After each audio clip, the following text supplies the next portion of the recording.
What's going on in here, huh? People you Hi. don't know and Come on in, guys. Come in around. Dad, sit up. he's all like, I'm comfy. My house, right? Oh, you're good. So, Joseph Stair, correct?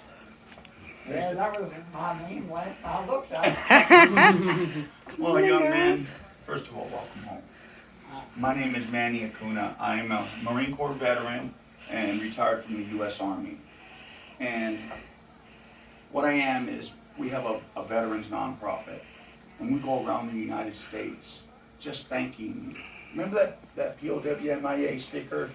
You know, welcome home, you know, no one forgotten. Yeah, It's not there anymore. It seems like we're all forgotten, correct? sometimes. Sometimes, right? I mean, it's getting better than what it was. Well, So, No, you're fine. they put you in for a little We're award. gonna get pictures of And that. just to let you know that you are truly not forgotten. But before we start anything, I always give the Lord his due. So, if I have you uncovered, dear Lord, you know how deep wounded warriors' wounds go. You know the loss of many of our warriors. Especially on this weekend that we just had. It's not a weekend for celebration, but a weekend that we look back and say that our brothers and sisters that have paid the ultimate price. Lord, grant healing to our veterans that served and that are dealing with this, but also in the hands of the families. May you help them understand this. And with Jesus, everything is possible, Lord. So we ask for healing for this household and every veteran's household. In your precious name we pray this, Lord. Amen. Amen. So, yes, they put you in. And from what I understand, you're a hard cookie to crack. And when I say that, I mean that with lots of love. Myself, I was in Beirut when they blew up the barracks in 1983. And from what it says here, you were in Da Nang. You were also in Phuket. Yep. And then you came home site. And you were in North Dakota. Yeah. You served 4 years in your beloved Air Force. Can you tell us a little bit about what you did out there? What I did in North Dakota? Yeah, or whatever you want to tell us about your service. What was your MOS? Okay, well, I started off at Lackland Air Force Base, my basic. Then I went to Shepherd's Air Force Base for med helper course. And then it phased off. Like some people went to straight EDA, like You're fine, honey. to dentistry, or they went to a tech school for dentistry, or it just phased all over the place. Well, they sent me to a tech school in Brooks, and that was preventive medicine. It was like taking tests for lighting in chow halls. You had to test milk in the back of a truck. Different stages of insects, Okay. and mixing insecticides. Oh, okay. And I was sort of like, I don't think I'm gonna like this. So I phased out of the course. Okay. And so they gave me a whole brand new slate of air bases and what I wanted to do. I put down like staff car driver or all kind of crap. And the bottom line was Langley Air Force Base, Virginia, security police. Straight across the bottom line. So I come home for a short stay. Then I went to Langley. And there I got into law enforcement. And I did the gate guard stuff, and I guess I did that for about maybe 6 months. Then they changed me, they put me out in the flight line, and then they sent me to AZR training. And when you go to AZR, that they're getting you ready for, Overseas. yeah, so I knew that when they switched me out in the flight line, and it was like, you hump the B-52s, Mm-hmm. and especially at nighttime, they come and they pick you up and they said, "Do you see any green men yet?" But that's all right, if you do, that's okay. And sometimes you'll be humping out there, and he said, then these green men will start talking to you. And I said, that's okay too. Don't worry about it. Said the other thing you have to worry about is when you start talking back to them. Then you're in trouble. So when I first got in Da Nang, we got there about 2 or 2:30 in the morning. Right away they took you to. What year was that? Oh my God, that was 69. September of 69. And so they were giving a rundown of the air base, and everybody had different squadrons they were going to, but this here was a rough over. And so they got pretty close to the end of the presentation, and the guy giving the class says, "Okay, before we go any further on this," he says, operations wise, in case that we get a rocket attack, he said there is a Marine base up north, not too far from here. And he says there's actually 2 sets of sirens. One the Marine side, one the Air Force side, your Air Force side. Now he says, if the Marine siren blows, don't worry about that. They're being warned. They're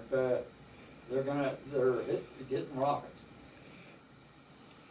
Said the only one that you worry about is this siren on the air base. By the time the siren went off, he said, find something and get armed. So we got up after everything was done, and he said, and you could hear the rockets landing on the air base and stuff.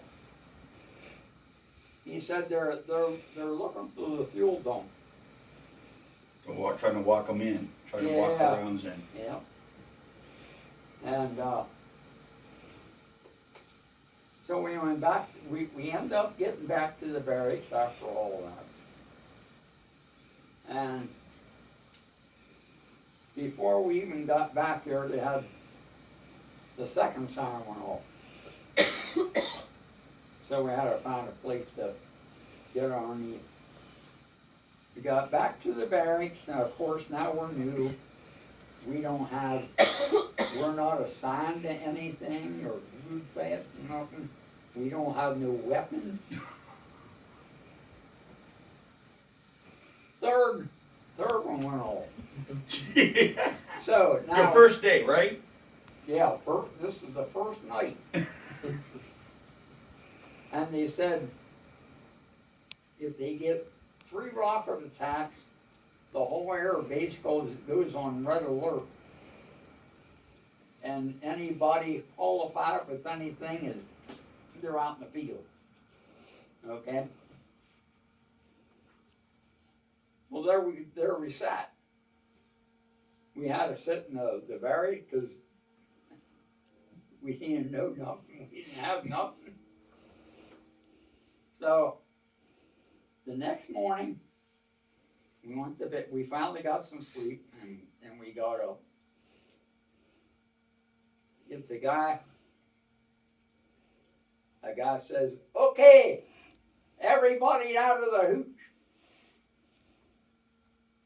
Everybody comes out, and we're standing there. He's walking back and forth. He says, "My name's Sergeant Guerrero." He says, "I operate one of the track vehicles."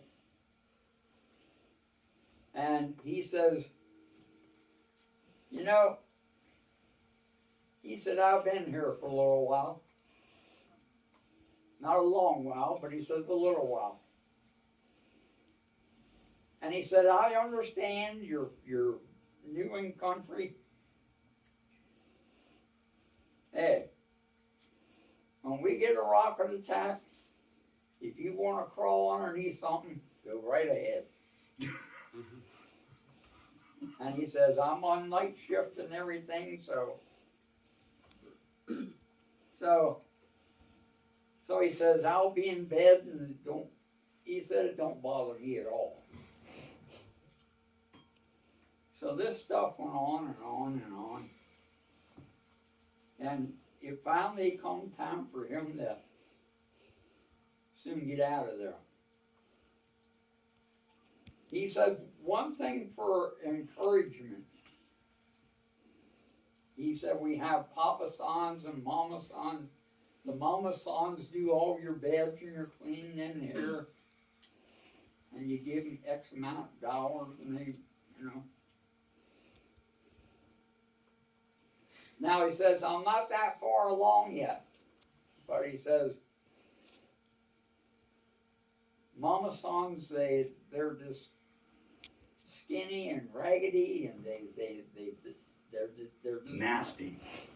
He said they're not appealing at all. Now, he said there's only one thing I have to explain to you. And he said this here comes from other people. When Mama Son starts looking good to y'all, it's time for you to go home. So, of course, like I said, this guy's running track and he got further along. He had something like 45 days left. 2-digit midget, huh? Yeah, and so one morning he comes in and he said, "Y'all, anybody know who to get the hell out here?" Of course, you all know me, I'm Sergeant Guerrero. He says, "I have 45 days left." Now, he said, "I'm getting frantic." So he said, "You see that bump right in the doorway there? That's my bunk."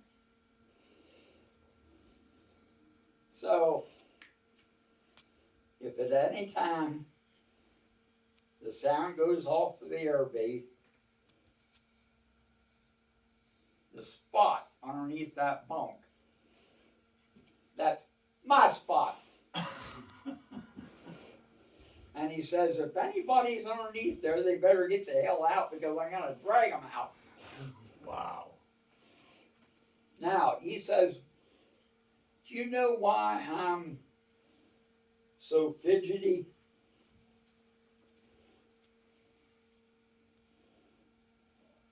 last night,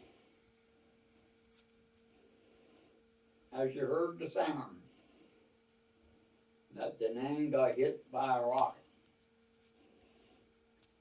Now, he said, you see them shells? He said, that's a 122 and that's a 130.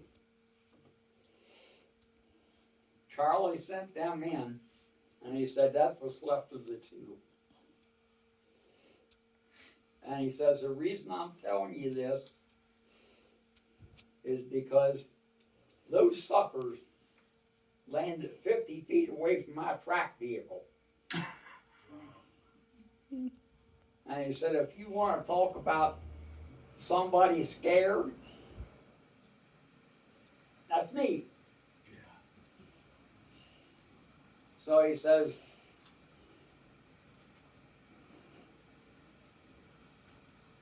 so I guess he got out and got okay. The first one post I got on it was a bunker post underneath a tower. I was a guy up the tower and I was downstairs. He comes down, he says, hi, how are you? He said, my name's Sergeant Stewart. He said, what's your name? And I told him, he says, you know, he said, I've been here in the country for a little while. And he says, you sort of lose track of things. Now, I said, you just got here. I want you to answer a question for me. What's that, Sergeant Stewart? He said, who in the hell's winning this damn war? I said, I have no idea, I just got here.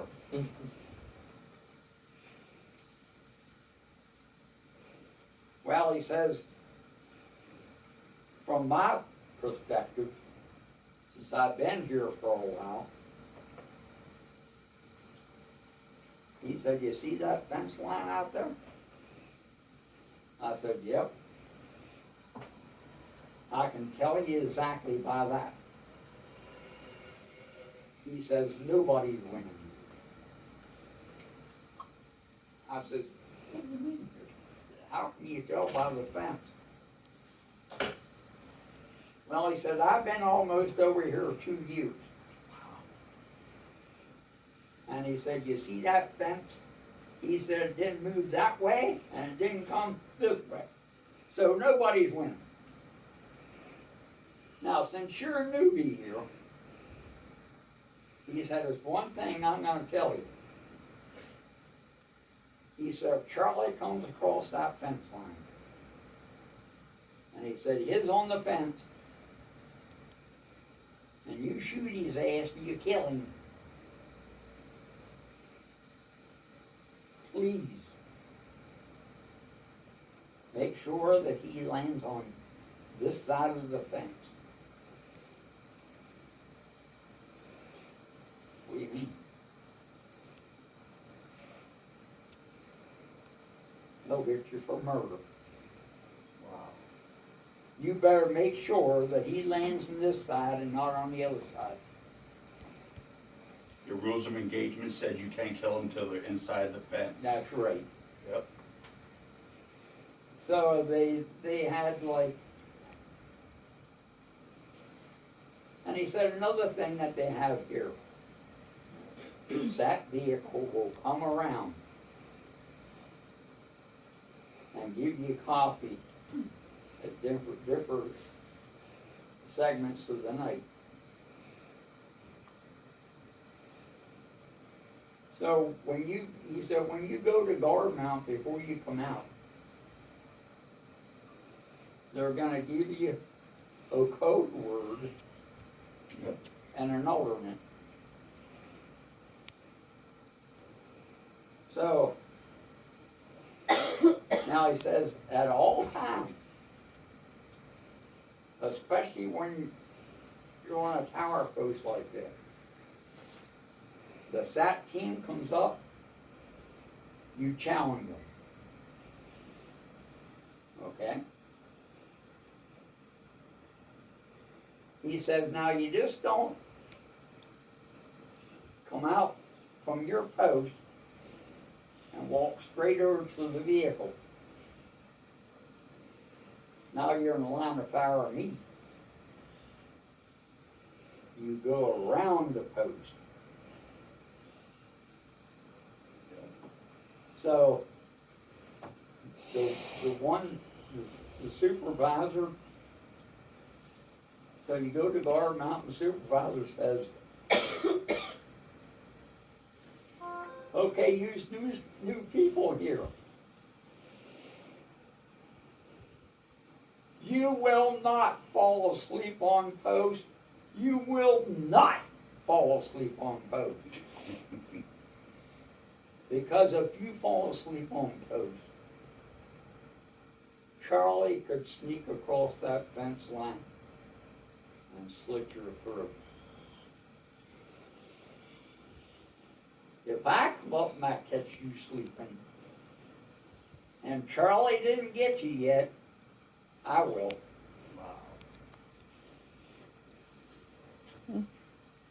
Well, I'll tell you, you know what?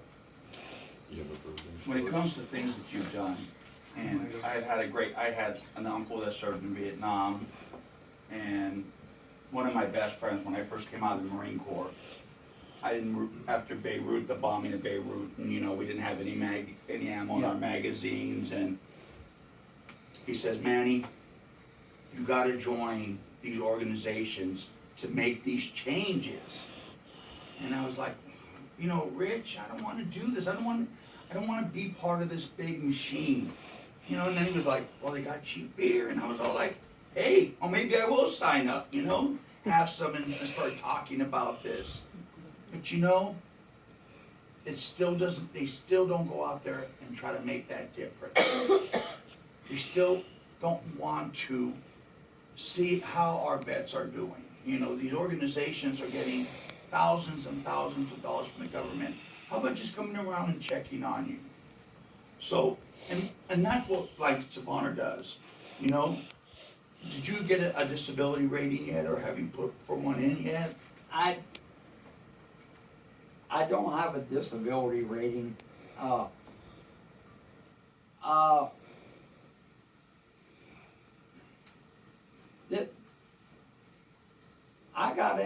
I got into the VA medical, and after that, I started to see a VA rep up here. Okay. Now, I don't have him anymore because he went on, but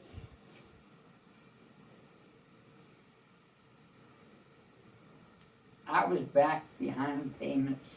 At first, I was getting,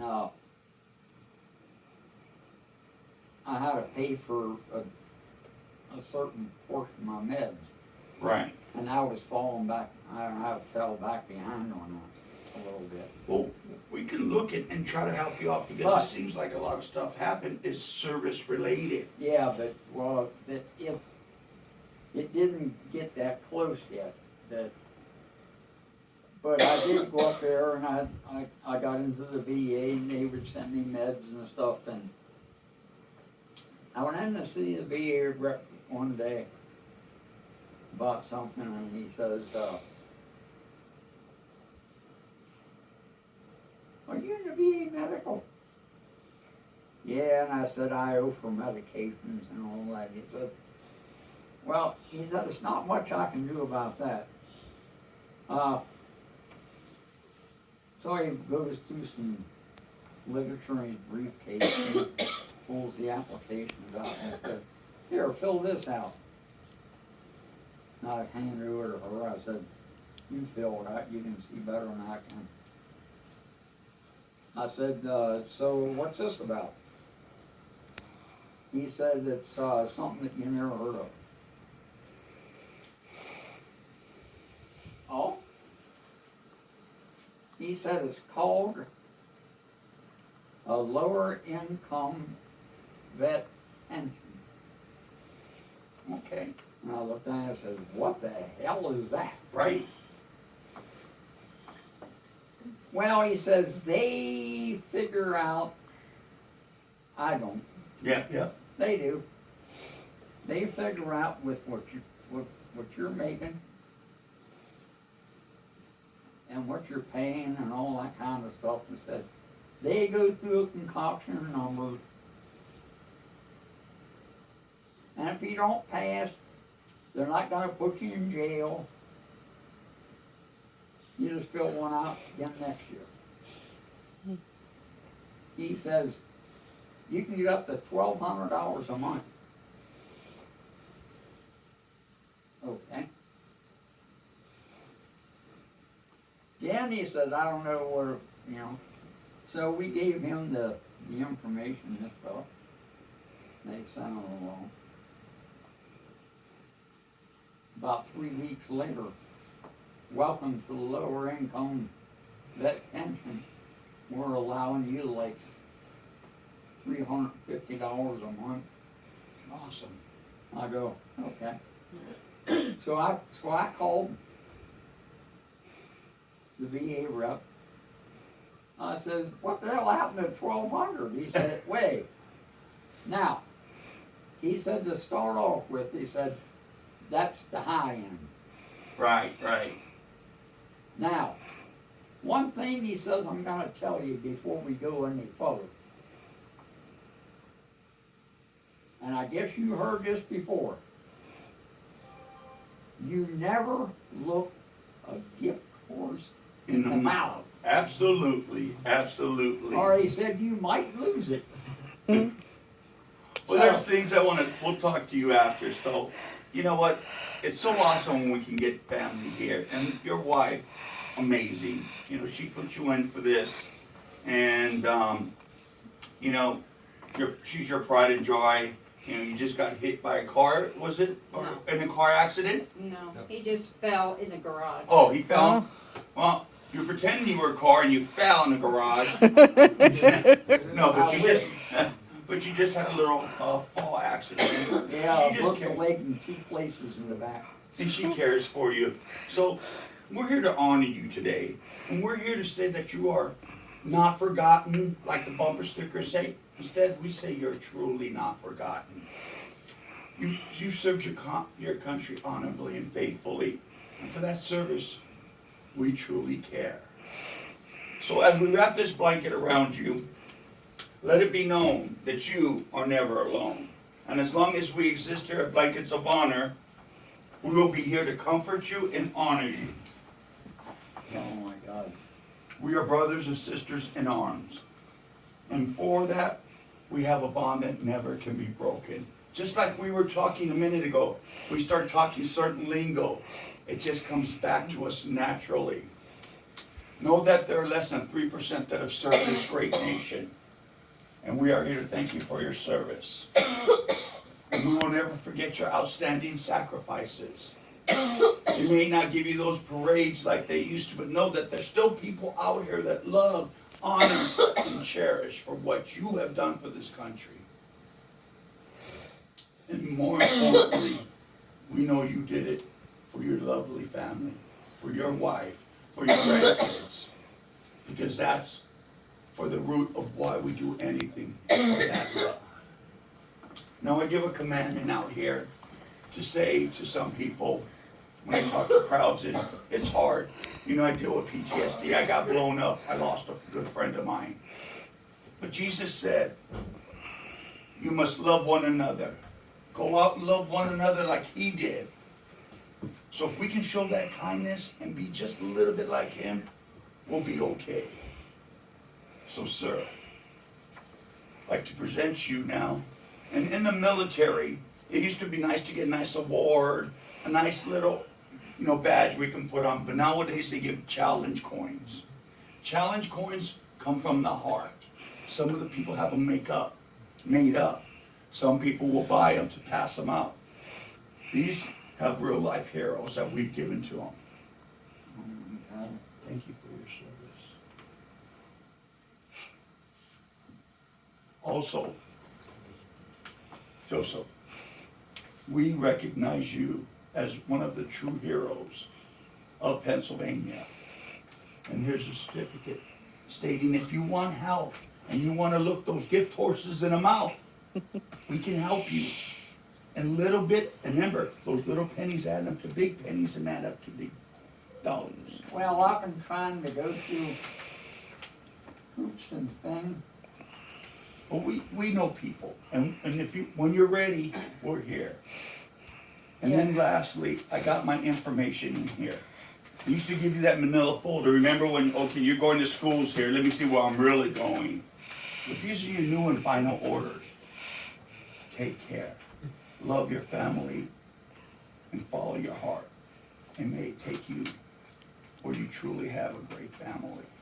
And when you're ready to get stuff done, I know a lot of good CVOs, service officers, veteran service officers, VSOs. Well, I've been going through hoops and loops and trying to get something out of service connected, but How's your hearing? I'm Wifey mode off. I'm spinning my wheels on that because it's the small stuff. It's like high blood pressure. Mm-hmm. Now that's presumptuous, Yep. okay? And I went twice. Well, although I used to go down to New York Mhm. for my medical, but now I'm housebound, so they send the stuff around. But I put in for this presumption and stuff, and they sent me to 2 different places for take my blood pressure and stuff. And I thought, why are they running me to 2 different doctors at plants of the United States someplace that when they can take it up at York? I'm from Elizabethtown, so and they do the same thing with us there. One thing that just came out is hearing. Hearing came out presumptuous because you're around planes, you're around motors, you're around yelling going through boot camp, you know, and they're in your face, and they didn't give you no earplugs. Right now they're giving 176. If you go in and you make the claim, that's another little, don't look the gift horse in your mouth. They give you that right away. So that's one thing we can put in for you, is your hearing. And then we can go down the line, sleep apnea, if you have any issues with sleep. That's another issue, that's about another 40% right there. If these things come together, which I don't see a problem with them happening, and now that you're even houseborn, you can also get what they call, well, you take care of him, and then he gets paid for that. You don't have to be in combat or anything for that. You just have to be a veteran. So, when you're ready, let me know, and we'll put some stuff together. I'll find out who your new service officer here, and then we'll get a plan together, and we'll put some nuggets together for you. How's that sound?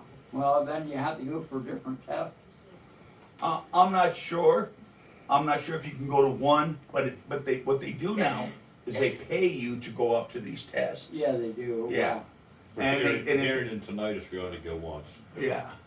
So, and then if it's hard for you to go and then come back, they even pay for you to spend the night there. So, Well, my hearing aids, why they were spinning some wheels at first about that, and they said, well, okay, what did you do? And I says, well, when I was overseas, I says, I could be alongside a flight line, and I said, they don't tell you when the planes are going. Well, the ear protectors and earplugs. And I says, what are those? now what the hell? What the hell are you talking about, man? Were you ever overseas? And I says, okay, I understand. The people out in the flight line wearing ear protectors. we're along the fence line, we're supposed to stop anybody from coming in. And if you can't hear them and if you can't see them, they don't exist. Right. So you want me to put earplugs on so that they can kill me or? So did they put anything in for your hearing, as far as getting hearing? No, they just gave me, they pay for my hearing aids every few years. Or I get a test every 2 years, and every Okay. 4 years, I get new hearing aids. Good, because with that being said, that backs up you having tinnitus and having issues. That's gonna be an easy claim, and the reason why is because already it's presumptuous, and that's another, like I said, $175 that you'll be getting that can help you out. Now,